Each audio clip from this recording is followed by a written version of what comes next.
So yeah, my presentation today is going to be about linguistic diversity and its importance and the advantages of it and what you can personally get out of it, and as a society, what we can reap from speaking more than just one or several languages, but why linguistic diversity is important for humanity. So I have a question to start off with for the audience. These are the 10 most spoken languages by native speakers in the world, this list. So if you could just raise your hands, and if you speak one of these languages as your first language, as your native tongue. So looking around the audience, maybe about 1/3 to 1/4, and if those who speak a language that's not in the list as their native tongue, if you could put up your hands. All right, so there's no one who's doesn't have a language. Just so yeah, so you see that even amongst our audience, about 75% of the people. 75. Hello. Can you still hear me? Okay. Speak a language that's not in this list, right? So, is linguistic diversity under threat? There are about 6,500 languages approximately in the world. So for me, that's an awful lot of languages, right? I mean, it's not like we think we're all going to end up speaking just those top 10 pretty soon.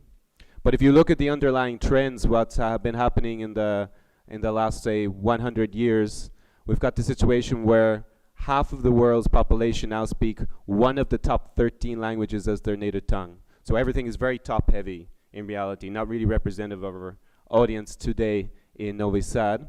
The bottom 2,000 languages actually have less than 1,000 speakers. So if you're under 1,000 speakers, obviously there's a big danger that within several generations that the language could become extinct or lose its functionality. Roughly 25 languages vanish every year, and about half the world's languages are in danger of extinction. So that's quite a lot, 25 per year, if you do the math, even if we start from 6,500. And 50% of the world's languages have less than 10,000, so you can see where the trend is going. And so a large number of these languages will vanish within the next 85 years. So I wanted to make a little distinction within linguistic diversity about less represented languages versus minority languages. So minority languages are defined or regional languages are defined in the European Charter for regional and minority languages as traditionally used within a given territory of a state by nationals of that state who form a group numerically smaller than the rest of the state's population and are different from the official languages of that state. So as an example, I thought I'd take Novi Sad and the region here, Vojvodina, which has 6 official languages. So there are Serbian, Hungarian, Slovak, Romanian, Croatian, and Russian. And 5 of the 6 official languages are minority languages. But we could only really say that one of them is less represented and in any sort of danger. That's Russian because it's still spoken by 600,000 people apparently, but it's quite disparate in terms of where those speakers are, and they don't have a state where it's the official language. So this is an important distinction. There are also some non-official minority languages here, like Czech, which is official in one municipality, Romani, Ukrainian, Bunjevac, I think it's pronounced Bunjevac, not sure, and Macedonian. Another situation that you find in Europe is where there's a language that's spoken by a group that's numerically smaller, but it is actually an official language, and we have that in Finland, where Swedish is also a second national language, but it is, of course, spoken by only a small minority of the country's population. So why are these languages becoming extinct? I mean, if we've had thousands and thousands of languages over the year, why is it so crucial at this juncture in history? So encroachment of English as a global lingua franca and regional languages, in addition to English, into communities where these less represented languages are spoken is accelerating. And that's in part due to increased tourism. So previously isolated communities now need to learn regional and other lingua francas for economic reasons tied to tourism, business, and also migration is accelerating. So that could be migration within countries, And it can also be a migration from the countryside to cities. So if you grew up in a, say, we'll take an example of Brazil, in a small village in the rainforest, and then you go to the local big city, you have to speak, obviously, Portuguese, and within a generation or two, there's no guarantee that your offspring will continue to speak the original language. And also the original community can be decimated as people migrate out of it. Another factor are technological advancements that make it also make it extremely likely that small language communities can really continue to live in isolation.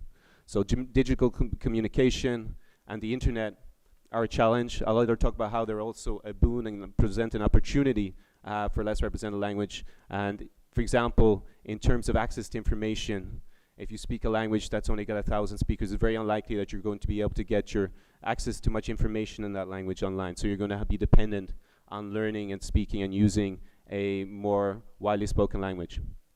And the time frame within which a language can completely disappear is quite dramatic.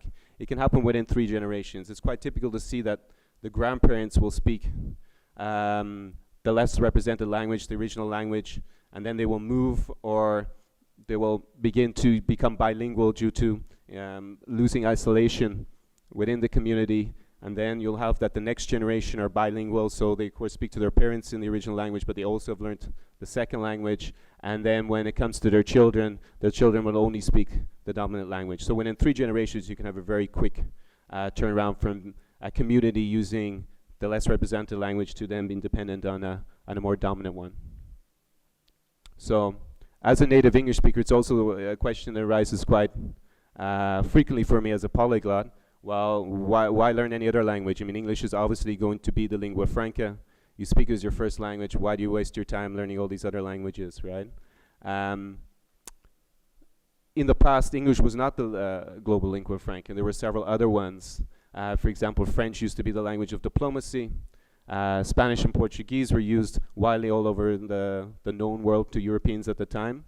And of course, we all know that Latin was at one stage a European lingua franca. And why did English take over? It's quite simple: economic power. The empires of those former countries declined relative to new and rising powers, and the incentive to use and learn the language of the metropole, the dominant metropole, then declined over time.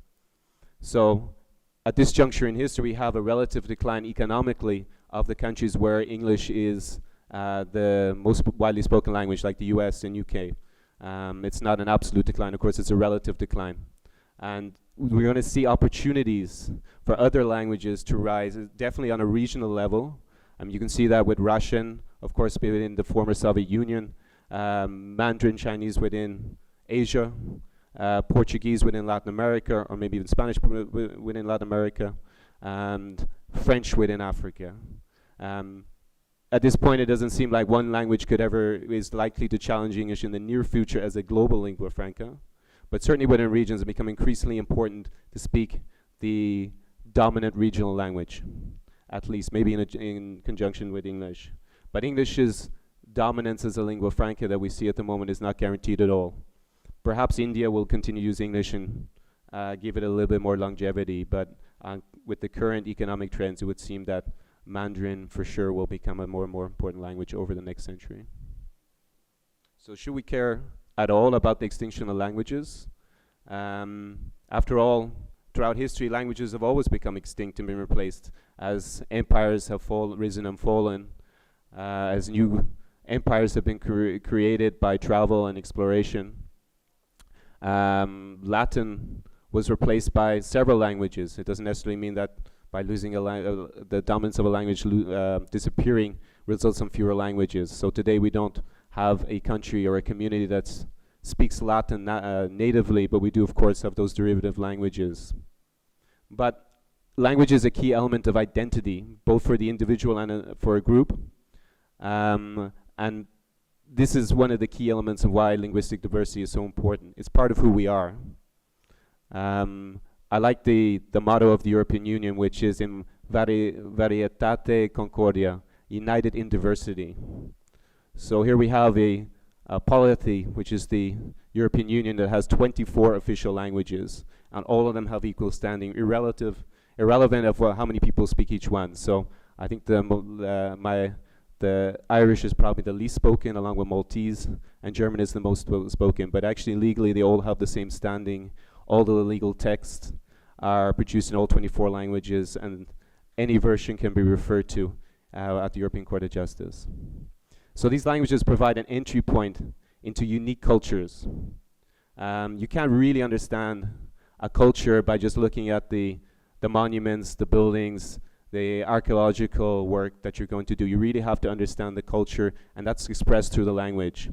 A few years ago, I went to Teotihuacan in Mexico, and this had been a mythical place for me when I was growing up as a child, because I used to read all about the Aztecs and their empire.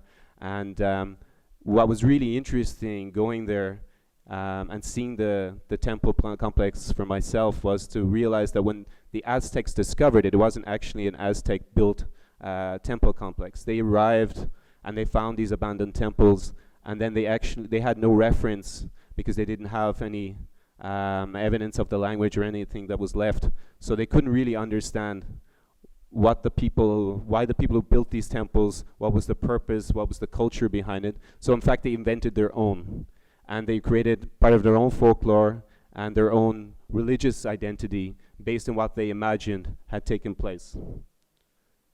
So this is what it looks like. So this is what they arrived and found, and they thought the gods had built it. And this turned out to be quite tragic for them, because when the Spanish arrived, they interpreted their arrival as being one of the arrivals of the gods. And of course, the Spanish quickly destroyed the culture. So if they had maintained the language, maybe they wouldn't have been so naive about those Europeans who turned up. So what are the advantages for learning a less spoken language for an individual? I mean, if it's not just about maintaining the communities of native speakers, it's also about non-native speakers learning the language. So one of the advantages can be just purely financial. Learning a less spoken language, for example here like Serbian, which is not a very commonly learned language outside of the Balkans, as a native English speaker, would give you a more unique skill that you could then exploit in terms of employment or business. So not just directly in language learning like a translator or interpreter, but also by learning the language you'll also learn the specific culture and business culture, and that will present a lot more opportunities. And also it's not as competitive as taking a more studied language like Spanish. So it depends on the size of the market and how many people are competing with you. So there can be big economic incentives to learn a less spoken language in conjunction with your native tongue or a global lingua franca. And also on a personal level, this is something that I discovered. Rarity in terms of language you learn makes you more exclusive, and you'll have a more authentic and enjoyable experience if you also learn the language that's quite rare. When it's unusual to meet someone who's gone to the trouble learning the language. I know that in Ireland, where I grew up, if a foreigner learned Irish, he'd be welcome into just about any family that speaks it, just because of the novelty.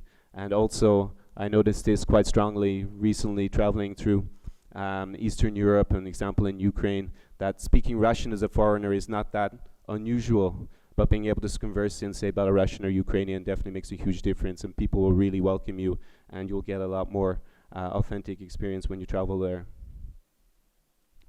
So what are the ways of preserving less represented languages? What's fundamental is that language needs a community, and it needs a community that's going to use the language, not on a daily basis, or at least frequently. And up until now, a lot of countries have tried just legal protection. I've seen that in my home country of Ireland, where I personally had to learn Irish to be allowed into university, to pass a minimum level, but of course not speaking it natively and it not having a great amount of function within my daily life. The moment you leave school, there isn't the same incentive to maintain it or to use the language. So Irish has seen a huge decline, even though it's an official state language. It's actually the first official state language in the country since the famine decimated the native population about 1845. But recently things have started to change in the country, and that's because they've given Irish more of a function within people's lives. And that isn't through passing laws saying that you have to speak it, which have been the policy up until pretty recently. So what we've seen is an increase in the number of speakers, which is quite a dramatic reversal. when you look historically in the last 150 years. And the problem previously was that there was a complete lack of mainstream outlets, media outlets in the language. So why would you need to learn Irish if you can access everything in English in the first place, right? I mean, their media didn't even cover the same topics. It would cover topics specific to that language community. So if you're not a part of the language community, you have absolutely no incentive to learn it because it won't be of interest to you. And also popular culture. There was no TV station in the language. The radio station was playing exclusively or predominantly traditional music, which only appeals to a very small number of listeners. And that's all changed in the last 30 years. The TV station buys up premium sports programming. So if I want to watch a particular sport, an example is rugby, which is a sport I'm passionate about, I'm going to watch it on Irish television, Irish language television, even though I don't really speak the language, because I want to watch that. And that's the reason why I'm going to learn the language and improve in it, because I'm interested in being engaged in the culture. So this is, I think, a good, also they play music that's not traditional music, so music I actually want to listen to on the Irish language radio stations today. So you need to give the minority language a real function, not just for that narrow linguistic minority, but also for the wider community. I mean, I don't know, here we're in Novi Sad and there are a lot of languages spoken, and perhaps most of the people from Novi Sad here are native Serbian speakers, but I'm pretty sure you can probably understand lots of the other languages, even if you never had to study them, because they're there, you see the culture, you meet people, there's some incentive for you to at least try to understand. So this is an important distinction. In the internet, I said previously that it presents a problem and a threat for isolated linguistic communities, because to access the information you really need to learn the more dominant languages. But on the other hand, the internet provides an amazing opportunity for disparate groups of native speakers and language enthusiasts who don't speak it as their native tongue to connect and to engage in the language in spite of the distances between them. So for example, say you're here in Novi Sad, you have an interest in the Welsh language. Geography is no longer a barrier. You can find native speakers online to chat to, you can read the media online. So it allows people, or if you have a language community that lacks a homeland, for example, you may be split between different countries. It becomes easier and easier for these people to communicate and to maintain their language and to allow the community of speakers to grow. And there are even non-digital methods. I came across this very inspiring and informative report from The Guardian recently, and I'm just going to play for you in conclusion to the presentation, which I think sums up a lot of the problems faced by minority language or less represented language. So the particular language is Yiddish, which 70, 80 years ago had a thriving community here in Europe, over 10 million speakers, and today it's been decimated. I'm not sure what the official figures are, but there's how many native speakers? 100,000? Less? In Europe, we'll say. Less than 100,000. So it's been almost completely extinguished where it was spoken previously. So I'm just going to play that video for you. It'll take about 5 minutes, but I think it sums up a lot of the problems and how you can tackle it by creating a community that's going to use the language in its daily work and life.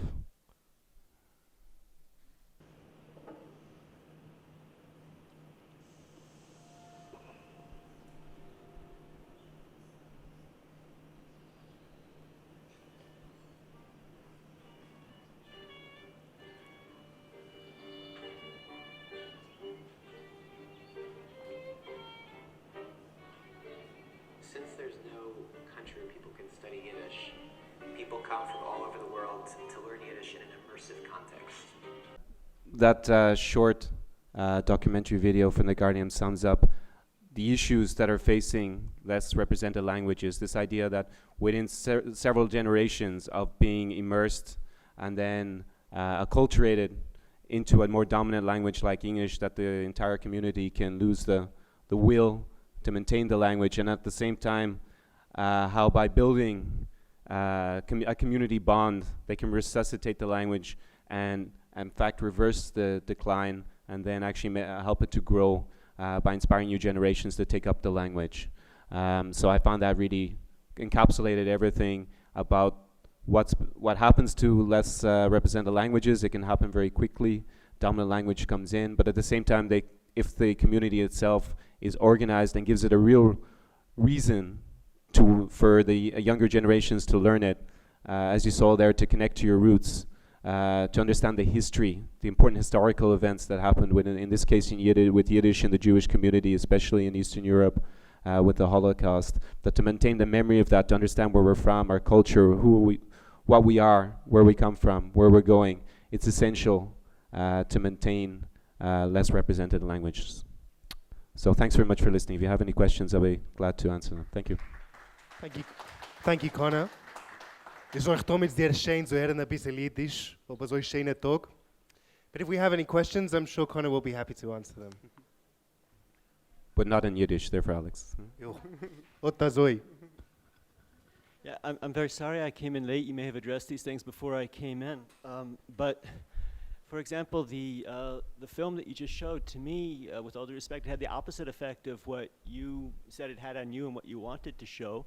We barely heard any Yiddish in there, and obviously this is trying to show to the Guardian, show to people. So, but if they had spoken Yiddish and put English subtitles, to me that would show that the language is being revivified a lot more than it really is. I remember many years ago, I went in southern France looking for vestiges of Occitan, and I went to Carcassonne, and there was an Occitan society, and I went in there, and I never heard anything that was less than half French, and I thought, if this is as good as it gets, it's just not here anymore. So I think, yes, all of these efforts should be supported and everything, but given the state of language extinction, don't you think perhaps the most important thing to do would be to kind of create language museums, to preserve as much, take a real sample and preserve it, and that way, if a language does go extinct, like you're using Yiddish as an example, how about Hebrew? It didn't go extinct, but how about Cornish or Manx? People can take a language, if they have a living sample, if they know what it used to sound like and how it works, and they have grammar of it, then when the time is ripe, people can really revive it and find the language of their ancestors. Whereas here, we see people dancing around and singing in English and talking in English about how they're connecting with the language of their ancestors, but they don't seem to be really doing it. Okay, I don't see the two as mutually exclusive. Certainly preserving the language, if it's in danger of extinction, to allow future generations of both maybe people who are descended from that culture, or archaeologists or historians, to come back and be able to really analyze what happened and maintain an exact copy of the language is, of course, essential for those languages that are in danger of extinction. I think in this documentary, they could have done everything in Yiddish and done it in subtitles. That would have been a lot better. It's a pity they didn't have someone like you probably advising them. I think it would have made it a lot more real for people watching it as well, to see that they actually spoke it. But I don't think that necessarily means that you can't have the same kind of community that works together, that creates bonds and uses Yiddish every day. I mean, when in Ireland they have, because I can speak from experience, you have similar, not these kind of camps where we grow crops, but language kind of immersion communities during the holidays where everybody goes and you have to speak Irish 100%. They actually some of them throw you out of the course if you speak one word of English. So in those kind of more immersion courses, at least I can speak about the one I'm familiar with, they certainly, you only speak Irish and you cannot even make an allusion to an English word. So it's not like you go there and you throw in a few words of Irish every once in a while. And in fact, it's really allows to build a community spirit based in the language. But you're perfectly right. I mean, it's essential to record exactly what it sounded like and to preserve an exact copy for future generations, definitely. Any other questions? Actually, I have a question.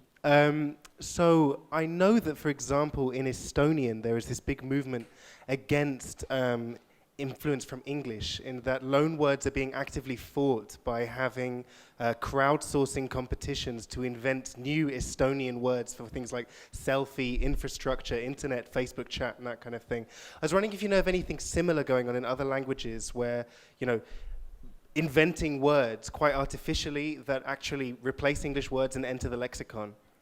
Yeah, I believe in French they have, I can't remember the name of the institute that says what the official French word is. I know in Ireland that for the Irish language they have a committee that decides all new words and they basically legally impose it, as opposed to the word that maybe naturally evolved due to the dominance of English. Whether people will continue to use that word in normal discourse or not, of course, is unlikely. People will use the word that they want to use ultimately. But certainly there's been a legal countries that, in certain countries, they try to impose a word that's normally not similar to an English or a loan word. Yeah, I think that's definitely been the case in several other languages. Last question.